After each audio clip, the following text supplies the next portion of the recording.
ಚಿತ್ರ ಕಾಗೋಡು ನಿತ್ಯ ಜೀವನಕ್ಕೆ ಗೀತಾದರ್ಶನ ಭಾಗ 10.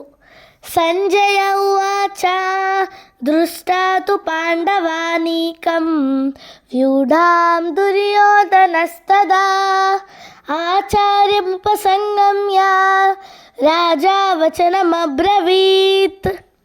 ಧೃತರಾಷ್ಟ್ರನು ಹುಟ್ಟು ಕುರುಡ. ದುರಾದೃಷ್ಟವಶಾತ್ ಅವನು ಆಧ್ಯಾತ್ಮಿಕದಲ್ಲೂ ಕುರುಡನಾಗಿದ್ದನು.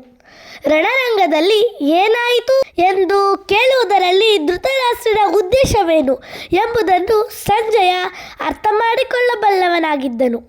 ಆದುದರಿಂದ ಸಂಜಯನು ಧೃತರಾಷ್ಟ್ರನಿಗೆ ಉತ್ಸಾಹ ಭರಿಸಲು ಬಯಸಿದ. ಸಂಜಯನು ಹೇಳಿದ, ರಾಜನೇ, ಪಾಂಡವರ ಸೈನ್ಯ ವ್ಯೂಹವನ್ನು ವೀಕ್ಷಿಸಿ. ರಾಜ ದುರ್ಯೋಧನನು ತನ್ನ ಗುರುಗಳ ಬಳಿಗೆ ಹೋಗಿ ಹೀಗೆಂದನು, ಧನ್ಯವಾದಗಳು.